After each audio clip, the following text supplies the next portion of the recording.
Lecture du livre Patriarches et prophètes d'Ellen White.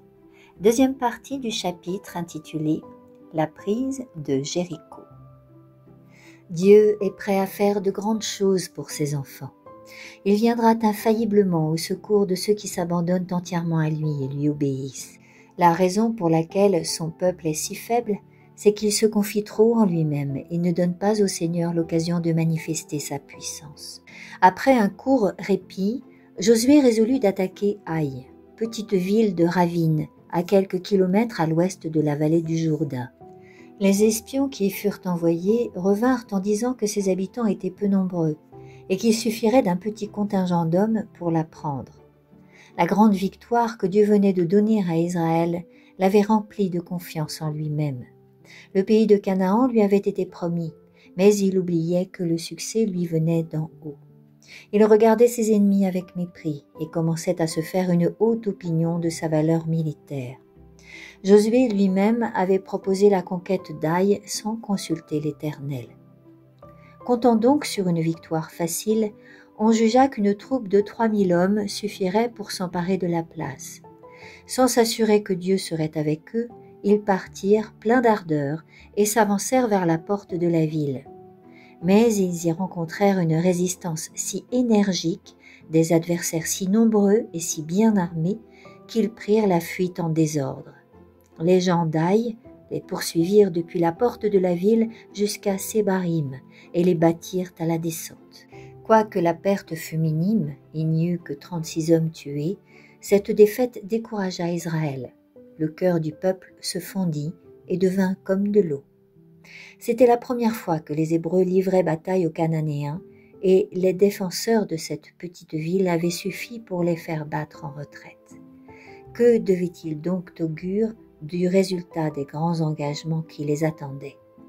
Angoissé, plein d'appréhension, Josué envisagea ce contretemps comme un signe du déplaisir de Dieu. Il déchira ses vêtements et tomba le visage contre terre devant l'arche de l'Éternel jusqu'au soir, lui et les anciens d'Israël avec lui, et ils jetèrent de la poussière sur leurs têtes. « Ah, Seigneur éternel !» s'écria-t-il. « Pourquoi as-tu fait passer le Jourdain à ce peuple pour nous livrer entre les mains de l'Amoréen et nous faire périr? Seigneur, que dirai-je après qu'Israël a tourné le dos devant ses ennemis? Les Cananéens et tous les habitants du pays la prendront.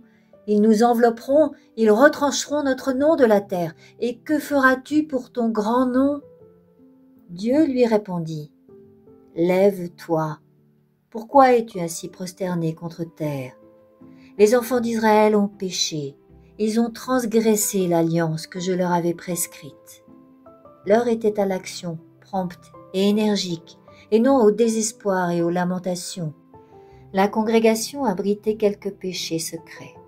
Avant de retrouver la présence de la bénédiction de Dieu, il fallait le démasquer et le bannir. « Je ne serai plus désormais avec vous, ajouta l'Éternel, si vous n'ôtez pas l'interdit du milieu de vous. » Un des hommes chargés d'exécuter les ordres de Dieu les avait violés, et tout le peuple avait été tenu responsable de son péché. Ils ont pris de l'interdit, et ils en ont même dérobé, ils l'ont dissimulé. Pour découvrir le coupable, Josué doit recourir au sort. Dieu ne lui désigne pas directement l'auteur de l'interdit. Il laisse la chose incertaine pendant quelque temps, afin d'amener le peuple à s'humilier et à se sentir responsable des péchés existants dans son sein. Josué se leva donc de bon matin, fit approcher Israël par tribu, et une scène émouvante eut lieu alors. On jeta d'abord le sort sur les tribus, puis sur les clans, puis sur les familles. À chaque tour, le sort inexorable s'approchait plus près de sa victime. Enfin, Akan, fils de Carmi, de la tribu de Juda, fut désigné par Dieu comme l'homme qui avait troublé Israël. Pour établir sa culpabilité sans conteste, comme pour éviter toute possibilité d'une condamnation injuste, Josué adjura Akan d'avouer sa faute. Le malheureux fit une entière confession de son péché. « Oui, c'est moi, dit-il, qui ai péché contre l'Éternel, le Dieu d'Israël. Et voici ce que j'ai fait. J'ai vu dans le butin un beau manteau de Sinéar, 200 cycles d'argent et un lingot d'or du poids de 50 cycles. Je les ai convoités, je les ai pris. Vous les trouverez cachés dans la terre au milieu de ma tente et l'argent est dessous. » Des messagers furent immédiatement envoyés à sa tente et creusèrent le sol à l'endroit indiqué. Ils virent que les objets étaient cachés dans la tente et l'argent était dessous. Ils les prirent au milieu de la tente et les emportèrent à Josué et à tous les enfants d'Israël et les déposèrent devant l'Éternel. La sentence divinement révélée fut prononcée et immédiatement exécutée. Josué dit à Akan: « Pourquoi nous as-tu troublés? L'Éternel te troublera aujourd'hui. » Comme le peuple avait été tenu responsable du péché d'Akan et en avait subi les conséquences, il dut participer, par ses représentants, à la punition du coupable. Tous les Israélites l'assommèrent à coups de pierre. Sur son cadavre, on éleva un grand monceau de pierre en souvenir de son péché et de son châtiment. C'est pourquoi on a nommé jusqu'à aujourd'hui ce lieu la vallée d'Achor, qui signifie « vallée du trouble ». Dans les livres des chroniques, la mémoire d'Akan est conservée en ces termes: « Achar qui troubla Israël lorsqu'il commit une prévarication au sujet de l'interdit. » Akan avait défié les avertissements les plus précis et les plus solennels. « Gardez-vous de ce que vous aurez voué à l'interdit », avait dit la proclamation au peuple, car si après avoir prononcé ce vœu, vous vous empariez de l'interdit, vous mettriez en interdit le camp d'Israël et vous y jetteriez le trou. Cet ordre avait été donné immédiatement après le miraculeux passage du Jourdain, après le renouvellement de l'alliance, de la circoncision et de la Pâque, et après l'apparition de l'ange de l'alliance, chef de l'armée de l'Éternel. Il avait été suivi de la ruine de Jéricho, présage du sort qui attend infailliblement les transgresseurs de la loi de Dieu et preuve éclatante de sa puissance. À cette heure de triomphe et de châtiment, il ne s'était trouvé sur des millions d'Israélites que ce seul homme pour oser violer l'ordre de Dieu.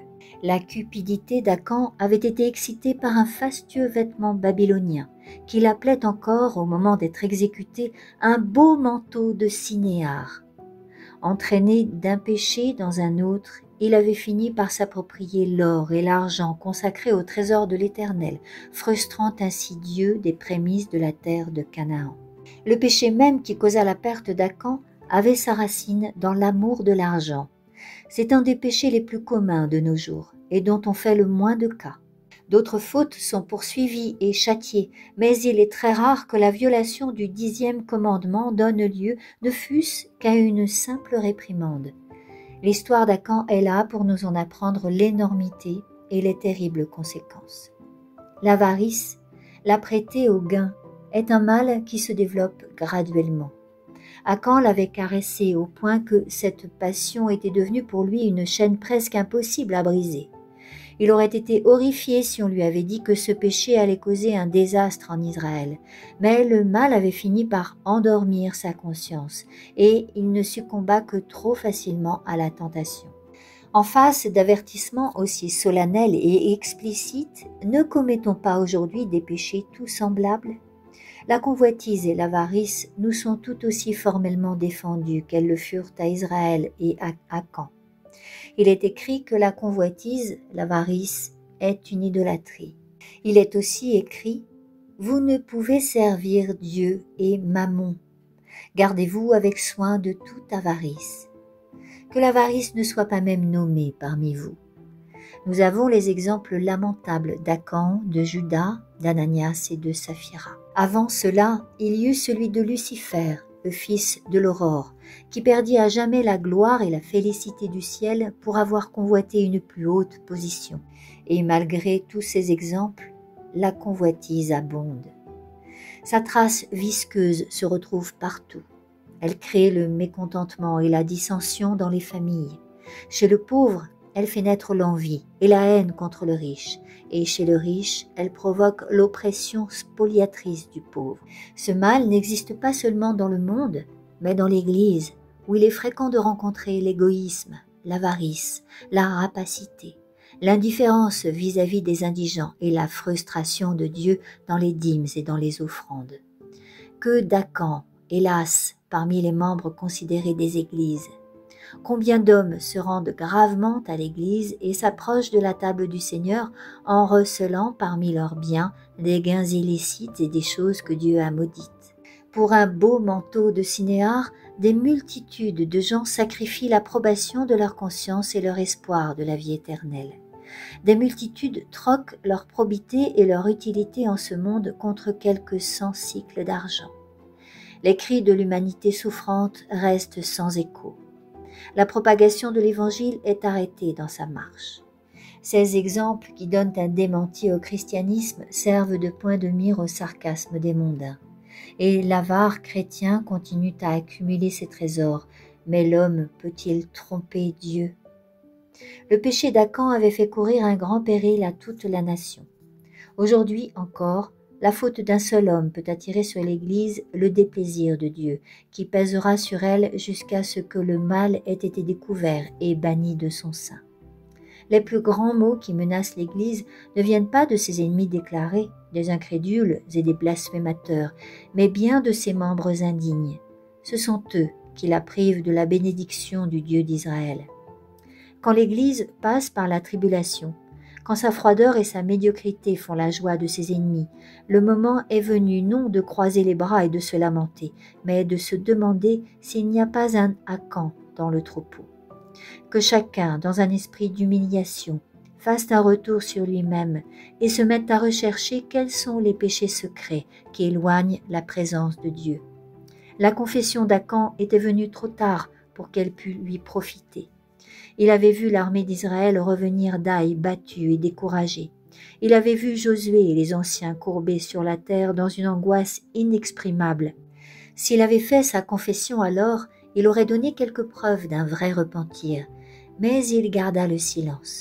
Il entendit annoncer qu'un grand péché, dont on précisait la nature, avait été commis, mais ses lèvres restèrent closes. Puis, on commença à tirer au sort. L'âme glacée d'épouvante, il va successivement désigner sa tribu, puis son clan, puis sa famille. Mais là encore, il se refusa à balbutier le moindre aveu. Il attendit que le doigt de Dieu se fût posé sur lui, et ne parla que lorsqu'il n'y eut plus moyen de rien cacher. Il est fréquent, hélas, ce genre de confession où l'on ne reconnaît sa faute qu'après son dévoilement à tous les regards. Qu'il est différent le repentir de celui qui avoue un péché connu seulement de lui-même et de Dieu. Akan n'eût pas même confessé sa faute s'il n'avait espéré éviter par là les conséquences de son vol. Lorsque sa confession se produisit enfin, il ne servit qu'à montrer que son châtiment était juste. Elle ne renfermait ni repentir sincère, ni contrition, ni changement de disposition, ni horreur du mal. Telle est la confession que feront les coupables devant le tribunal de Dieu, lorsque le sort de chacun aura été décidé, soit pour la vie, soit pour la mort. La punition qui leur sera affligée arrachera un plein aveu de toutes les bouches. Cet aveu sur les lèvres des réprouvés jaillira irrésistiblement d'un sentiment écrasant de leur culpabilité et de l'attente terrible du jugement. Mais ces confessions ne les sauveront pas. Beaucoup, semblables à Akan, se rassurent par la pensée que s'ils peuvent cacher leurs transgressions aux hommes, Dieu ne leur en tiendra pas compte. Ces péchés les retrouveront bel et bien un jour, mais trop tard, hélas. Et cela quand ils ne pourront plus être expiés, ni par sacrifice, ni par offrande. Quand les registres du ciel seront ouverts, ce ne sera pas en parole que le grand juge déclarera leur culpabilité aux impénitents. Son regard accusateur et pénétrant rappellera si vivement à leur mémoire chacun des actes et chacune des circonstances de leur vie qu'il ne sera pas nécessaire, comme au temps de Josué, de rechercher les coupables de tribu en tribu, de clan en clan, de famille en famille. De leurs propres lèvres, ils confesseront leur honte. Les péchés qui avaient échappé à la connaissance des hommes seront proclamés devant le monde entier.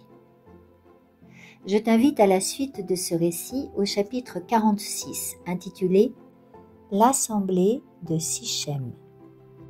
Et si tu as apprécié cette lecture, n'hésite pas à liker le petit pouce qui pointe vers le ciel afin de faire croître les audiences et à partager. Merci.